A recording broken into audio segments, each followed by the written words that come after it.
১৩ বছর হলো বাবা খালেদ খান যুবরাজকে হারিয়েছেন। মা মিতা হক প্রয়াত হলেন ৫ বছর আগে আজকের দিনে। শূন্যতা বুকে নিয়ে মেয়ে ফারহিন খান জয়িতা বলছেন, বাবা কিংবা মা দুজনের কাজগুলোই অসম্পূর্ণ রয়ে গেল। যদিও মা মিতা হকের হাতে গড়া সুরতীর্থ এখনও রয়েছে, কিন্তু বাবা খালেদ খানের ভার্সেটাইল শিল্প জীবনের কিছুই ধরে রাখা গেল না। মায়ের মৃত্যু দিবসে জয়িতার কথা শুনেছেন পার্থ সঞ্জয়।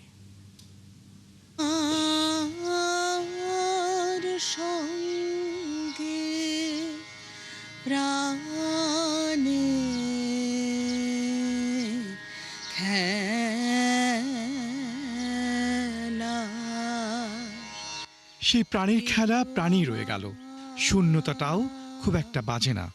জয়িতার মনেই হয় না তারা নেই। আমি আসলে মনেই করি না যে ওরা নাই, বা আমি আমি সারাক্ষণই মানে আমি যে কোনো কাজ করবার আগে বা এমনিতেও অবসর সময়েও আমার আসলে মাথায় এমনি এমনি চলে আসে ওরা।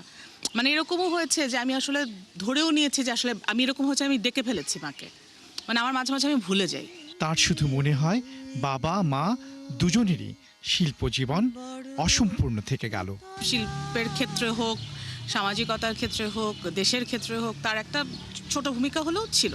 তো সেই জায়গাটা আমার কাছে মনে হয় যে মার কাজটা অনেক ইনকমপ্লিট, বাবার কাজটাও মানে একটা মনে হয় যে কি জানি একটা শেষ হয়নি কাজটা, অনেক কিছু করতে পারতো।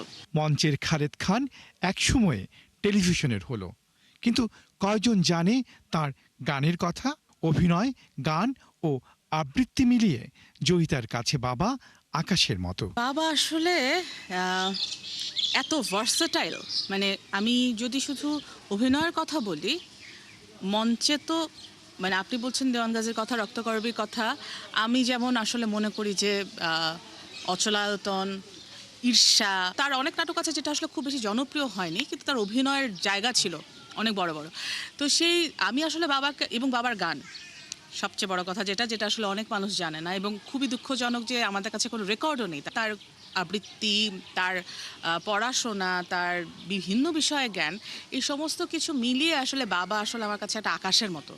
মায়ের মৃত্যুবার্ষিকীতে বাবা মায়ের স্মরণে বিনামূল্যে স্বাস্থ্যসেবার আয়োজন করে সুরতীর্থ।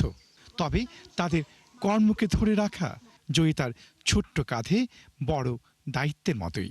আমার কাছে মনে হয় যে দুজন এমন মানুষ আসলে যারা তাদের কাছাকাছি এসেছে, যারা দেখেছে, তারা আসলে তাদের কোনো না কোনোভাবে তো বাঁচিয়ে রাখবেই।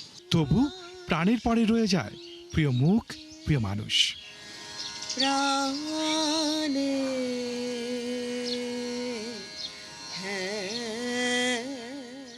পার্থ সঞ্জয়, ৭১, ঢাকা।